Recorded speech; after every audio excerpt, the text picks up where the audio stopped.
Hey everyone, I just wanted to film this video really fast to kind of go along with Lily's 3rd birthday video this week. And this is just going to be about like Lily's birth and stuff like that. So if you're squeamish about medical stuff, it's not going to be like too heavy into medical stuff, but if you are squeamish, I advise that you don't watch this video. But yeah, so I just wanted to give you that warning before I get started. Otherwise, just keep watching.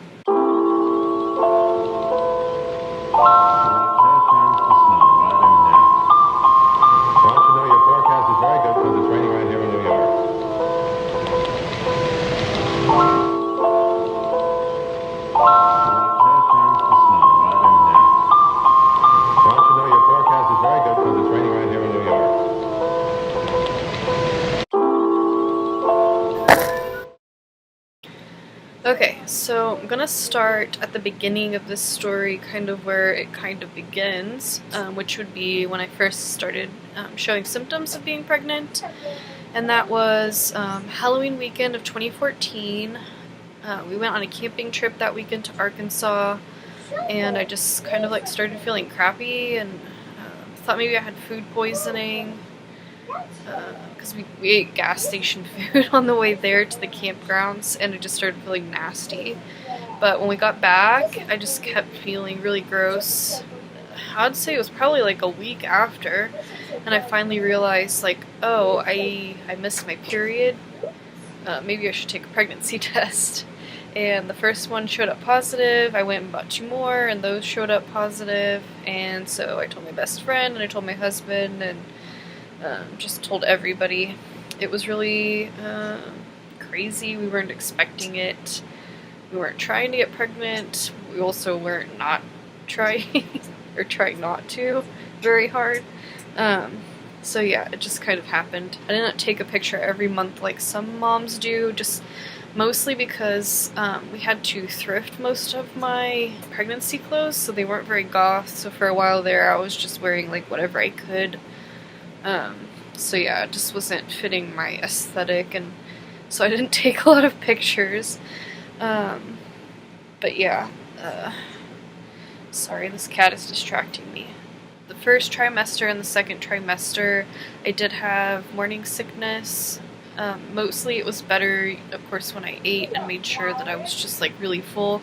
I think a lot of it was just that I wasn't eating enough, especially like if I ate before I took my prenatal vitamin, like that helped me not get sick so much. And yeah, it kind of went away in the middle of the second trimester. I wasn't really sick anymore, but I did start having like a dizziness problem, and that went into my 3rd trimester, and they did find out that I had anemia, so they prescribed me like iron supplements, and that was supposed to help. I didn't take them as much as I should have, but I did start feeling a bit better, so I don't know if it went away on its own or just the little bit that I was taking helped. But yeah, so that was the only like problem I had. I had cut out like all caffeine and was eating like more vegetables. Like I pretty much had a salad every day, and I ate a lot of broccoli. Like that was one of my cravings, was broccoli. Around the end of May, I started having Braxton Hicks contractions, and one day I had them so bad that I really thought that I was in labor, but we went to the hospital and they were like, no, you're not in labor, it's just Braxton Hicks contractions. So I went home, of course, and then we got to July the 3rd, and that was Lily's original due date, but I kind of figured she wasn't going to come that day just because normally I'd say a high number of first pregnancies have longer past the due date before the baby comes. So I wasn't expecting it, but I was feeling really miserable, and it was super hot, and so I just like really wanted to have her. And so I started looking up ways to like help induce labor naturally. So there's like, you can just like walk a lot, you can have sex, I don't know, there's like a list of things you can find online. I don't know how well any of them work, but one thing that I did hear quite often was pineapple contains a chemical, I think it's called bromelain, looking at my notes, and it just like softens your cervix, and that supposedly helps start contractions and dilation in labor. So I bought a pineapple thinking that I was going to eat it, but I kind of like, well, maybe I should wait till after my appointment on the 6th just to make sure everything's fine with the baby before I eat the pineapple. I had planned to like eat as much pineapple as it took. Like, I bought a fresh pineapple and I was gonna like go and buy more just to make sure that I like, I wanted it to happen naturally. I didn't want to be induced. But yeah, so the 6th I went to my appointment and the doctor said everything's fine, she's turned the correct way, everything looks great, she's probably going to be born between 7 and 8 pounds, and you're good to go. We've scheduled you for an induction just in case on the 13th because I really don't want to go any further past her due date than 10 days. So I was like, okay, that's almost 2 weeks, that's fine with me, because I tried to get her to push it as far as possible. But yeah, she said 10 days is like the maximum she would do. And then of course, just if I went into labor, then we would have the baby before then. But yeah, so after my appointment, I went to my mom's office just to visit her. I would normally go there quite often after I quit my jobs just to hang out while my husband was at work. So I went to visit her. There was a storm rolling in, and I love storms, so I was like super excited about it, but I did want to be home. Like, I didn't want to be out in the rain. I'm pregnant and it's hot and it's gonna rain. Like, I just wanted to go home before it started. So that's what we were talking about, and my mom was like, well, maybe we can go eat food at this place that we love, and then like you can just go home. But yeah, so we were talking about all of this, and I kind of like felt like a gush. I know that sounds weird. I thought I had peed my pants, just like a little bit, but it didn't feel like when you pee yourself. Like, I don't know, if you're a mom and you've like had a kid, then you know what I'm talking about. Like, when you sneeze or like cough, sometimes you like just, some of it comes out. You can't really help it, but it didn't feel like that. But I figured like that's what it had to be. Like, maybe I just, maybe it just felt different because I was so far along. So I went to the bathroom to clean myself up, and I don't know, something just felt off about it. Like, it did not seem like urine to me, even though I had been drinking so much water. This was like extremely clear fluid. I think there might even have been like a little like jelly material in, and there's a plug that you're supposed to like pass out before you like start dilating. So I was suspicious that maybe my water had broke, so I went back into my mom's office and like I told her, like, I think maybe my water broke. But of course, like, I wasn't feeling contractions, I wasn't in pain, so I was like, well, I mean, maybe I'm not, maybe I'm just like overreacting again and it's nothing. But she said like it's always safe to just like go get it checked. But I was really hungry, so we went and ate at the place anyways, and then she loaded me up in her car and we went to the hospital just so they could check. We didn't even stop and get the hospital bags because like I really wasn't expecting that we were going to be staying. Like, I mean, this is crazy. It's like the same day as my appointment, and like we literally were just like talking, like went out to eat and stuff. Like, it was crazy. But we went to the hospital and they did a urine sample, and I'd say it was maybe like 8 o'clock when we got to the hospital. And I don't know if it's just because it was nighttime, but it took forever for them to get the results back. Like, my husband got off work at 11, and he made it to the hospital before they even told me the results, which was, yes, you do have amniotic fluid in your urine, and you do have to stay because your water has broke. So we stayed, and I was, I guess, officially in labor. I probably had been dilating that whole time and just didn't know it, and was having contractions that I just didn't feel, which is weird. I also think, like, the storm had something to do with it. Maybe, like, the pressure in the atmosphere caused my water to break. I'm not sure. But the main thing that makes me think that is, all the day that we were there. So we got to the hospital, me and my mom, at 8 o'clock. My husband got there after he got off work, and then we found out at like 12:30 in the morning on the 7th that we were staying. So all that day on the 7th, like, my progression was pretty slow. Like, I wasn't dilating that fast, my contractions weren't that bad, it didn't hurt that much. And we had visitors come, and it was just pretty normal. It was so slow, the progression, in fact, that they let me eat dinner that night. So yeah, that was the 7th. They let me eat dinner, and then, I mean, I just slept. Like, they didn't really come and bug me that much. Maybe just, like, every once in a while they came. I think maybe they, like, checked my blood pressure, and just, like, checked to make sure the monitors were still working and everything.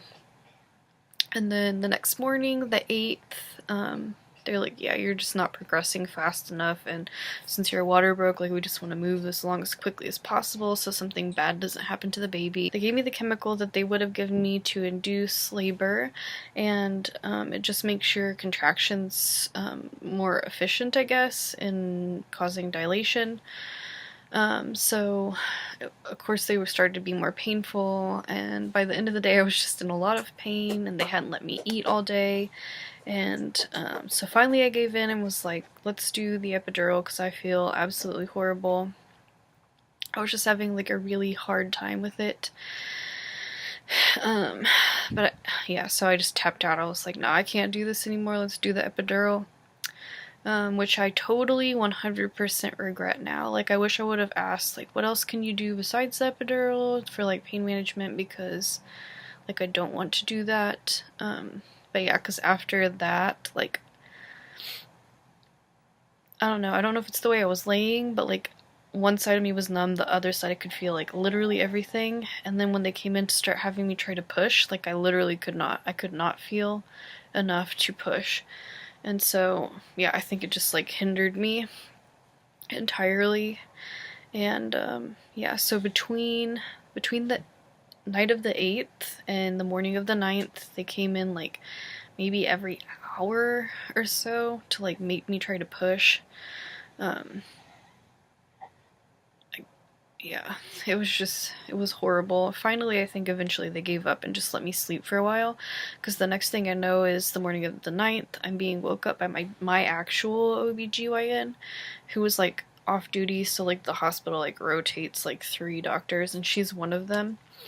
But yeah, so it was her shift, I guess, or they had called her or something, and she came in and was, like, really upset that they hadn't done anything to, like, get Lily delivered. Anyway, so she's like, yeah, no, we're having the baby, like, right now. So yeah, she's like, we're prepping the operation room, and then we're gonna get you ready and your husband ready, and, like, you're gonna go have your baby. We're having an emergency cesarean. And so, yeah, they did exactly like she said. They prepped the OR, and then, like, I think they might have given me, like, a new clean gown to put on. Like a different one, like, buttons up the front so that they'd have access better. And then, like, they gave Trey, like, a suit to wear so that he'd be all sterile. And then, yeah, they gave me anesthesia, and, like, they picked you up off of your bed and, like, put you on the operating table. Craziest thing in my whole life. Like, I've never had so much as stitches, so this was just totally weird. And the anesthesia was weird. Like, I've never had it, like I said, I've never even had stitches. And yeah, I was just, like, really out of it and having a really hard time, like, concentrating on what was going on, which I'm sure is good.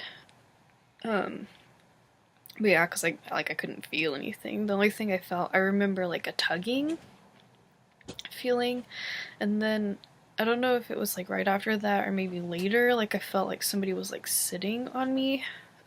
Yeah, so I don't know what those pressures were, but that's what it felt like, was some tugging. I don't know, it's so weird, because, like, you couldn't feel it, but you could. I just, like, started feeling nauseous, and I remember, like, telling them, like, I'm glad I said something to them so that they were paying attention, because they got me a bedpan, but I was so scared I was going to choke on my vomit, like, I started to sit up. And since I was, like, having the anesthesia brain, like, I didn't think about, oh, your body is, like, hanging wide open, like, you can't sit up. So I guess I had this, like, gaping hole in my body, and I was trying to sit up. But yeah, so the nurses like, no, they like quickly like made me lay back down and then basically like knocked me out, like put me to sleep. Anyway, so I mean, I did see Lily for like a second, but the anesthesia brain is crazy. Like I don't really remember it at all. But yeah, so while I was knocked out, they wheeled me into recovery room. And then Trey got to give Lily her first bath, and I think he might have gave her like a formula bottle since I couldn't nurse her, obviously. But yeah, so I think I woke up in the recovery room and was like, well, like, where's my baby? And they were like, well, you just sleep, like, you're in here to rest, like, you gotta stay in here for at least, I think, like, 45 minutes to an hour. I had to, like, stay in there. It might have been longer. I don't know, because I did, like, I was just tired in the anesthesia, and I just, like, went to sleep. So I finally woke up in the recovery room, and they were like, it's okay, like, you can go back to your room now, we're gonna wheel you in there. So they wheeled my bed back into the room, and then like my husband came in and my mom, and then they brought Lily in. So then they let me hold her, and she was just so cute. And I think I even like said like if she didn't look so much like Trey, I would have thought they gave me the wrong baby because she was just so cute. And but yeah, she totally looked like her daddy. She still does. Yeah, my mom overheard the nurses talking that assisted in the OR, and they said that it's like no wonder I couldn't push her out because she was actually like so big. Like they thought, man, like that's a 3-month-old baby you just delivered. She was 9 pounds, 12 ounces, almost 10 pounds. And then like 20 or 21 1/4 inches long, something like that. But yeah, so we had brought like newborn clothes, and I think maybe we had to have brought 0 to 3 months because that's what she fit in, was the 0 to 3 months. So it's a good thing I packed like a variety. So since I had a cesarean, like if you have a normal delivery, then they normally just like you stay overnight and they let you go home, I guess. But with the cesarean, like I had to stay extra time just so they could make sure nothing was wrong, and then like you have to get up and walk around before you leave. I think 3 days later they let us leave. It was the weirdest feeling, like taking her home. You feel like you're like stealing the baby. I don't know, it was so weird. Like obviously like she's our daughter and like she came out of me, but like taking her out of the hospital felt so weird. I just felt like, I don't know, it was weird. Like, this is your little human, take care of it now. So obviously I was on like pain pills for my like incision and stuff while it was healing, and I wasn't supposed to like lift anything heavier than her. That's like just a normal part of cesarean. You're not supposed to lift anything heavier than your newborn for like, oh god, like 2, 3, 4 weeks or something like that, because it could just like, something could come back apart. But yeah, so I probably broke that rule. I'm pretty sure I lifted her in her carrier, which you're not supposed to do, like just the baby. But I'm pretty sure I lifted her in the carrier, and I went up and down the stairs because we lived in an apartment where the bedroom was upstairs and the kitchen was downstairs. So like if I wanted food while my husband was at work, like I had to go down the stairs. But it was painful, but I did it, and I think maybe like 2 weeks after I started going, my mom lived right across the street, so I would like walk with her in her carrier across the street to my parents and then like hang out there. And I was just kind of like feeling really funky, and I was starting to think maybe I had postpartum depression, but I wasn't feeling like quite that bad. It was just, I don't know, I felt not really sad, like lonely, kind of sad, just like hopelessness, like I was always gonna feel horrible. And not only that, but like my legs were still swollen. I was still just like feeling really horrible. So I'd go over there and hang out just because I felt a little better being around people. It made me feel less lonely, and I don't know, but it kind of got worse. I was having heart palpitations, and I kind of like had a freak out.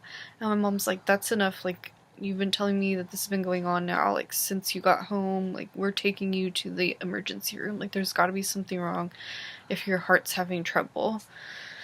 And so finally I was like, okay, fine, we'll go, because she had bugged me a couple days prior about, do we need to take you to the hospital so they can check it out, and I was like, no, I think it'll just stop eventually. But she's like, no, you need to go. And it turns out she's right. I did need to go because when they checked my pulse, my heart rate was down to, I think, less than 50 beats per second. Is that what 50 beats per? I don't know, whatever, BPM, beats per minute. But yeah, so it was a really low for just like an average adult. But yeah, so they're like, we're gonna have to do some tests and see what's going on, and you're gonna have to stay. And so they think they did an x-ray, and then they did a CAT scan, and when they do that, they have to put dye in your body so that they can see everything. And so since they put dye in, like, that could get in the breast milk, so I couldn't breastfeed my daughter, and I had to do pump and dump for like 2 days, I think. At least 24 hours. I had to like pump breast milk with the hospital pump, which luckily they have like a really good pump. So pump and then dump it. I think after 2 days I was able to breastfeed again. Since my heart rate was so low, they had like the oxygen tubes, like it hooks into the wall and there's like oxygen. And I was on like the heart and lung level, so I had to have like the low sodium diet. It was so horrible. Ugh, it was just terrible. And then I had a breathing treatment like twice a day just because they hadn't figured out what was wrong yet. And then finally, I think the second day they got the results back and they determined that I had edema, and it was just like around my organs. If you don't know what edema is, it's just like fluid builds up between your tissues, and for me it was like built up like around my heart, so my heart was having a hard time beating just because there was like literally no room for it to be, like it was having to work really hard. My mom talked to one of the nurses, and she told my mom that the nurses in the maternity area should like never have let me leave with that much fluid left in my legs. But yeah, so basically the moral of my story here at the end is, if you ever have a surgery or in labor and they're pumping you full of IV fluids and they tell you you're fine to leave, but like your legs are still swollen, there's still fluid like in your fleshy bits that you can tell, like if your arms are swollen, your legs are swollen, have them give you Lasix, because that's what they gave me when I went back to the ER. Like they gave me Lasix, and that just flushes all the fluid out of your body. So then you could avoid this, but since I didn't avoid it, like, it still did the same thing. It flushed all the fluids out of my system, and I was actually back to my pre-pregnancy weight after they flushed all the fluids out. It could save somebody's life. Yeah. If you want to share this story, I think this end part is the most important part of this whole story. Like, I wanted to put this out to go along with Lily's birthday video, because this is obviously about her birth, but this last part I feel like is really important for people to hear, because like it could be really life-threatening. Like something really bad could have happened to me, or like it could have made me feel so bad that like I could have done something not cool. But it wasn't me. Like, my heart was restricted, and I'm sure probably because of that my brain wasn't getting enough blood, and I was just feeling not myself. It was really bad, because like immediately after, like, I just felt fine. Everything was hunky-dory and I was all happy again. But yeah, so if you know anybody who's pregnant, I would recommend sharing this video with them, because these are things that could happen to you, including the emergency cesarean. But yeah, so bullet points. I don't recommend an epidural, even if you're in extreme pain. Ask about what else they can do. Ask them to unhook some of the monitors so you can change positions. Just all kinds of things you could do besides the epidural, because I really think that restricted my ability to like feel and bear down. Because I think I could have had her naturally if I had been able to feel my body, and I couldn't. And then this final thing is, of course, the edema thing. Just pay attention to your body, and if you feel like something's not right, you definitely need to go in. Anyways, my little terror is getting into things, so I'm gonna end this video here. Thanks for watching.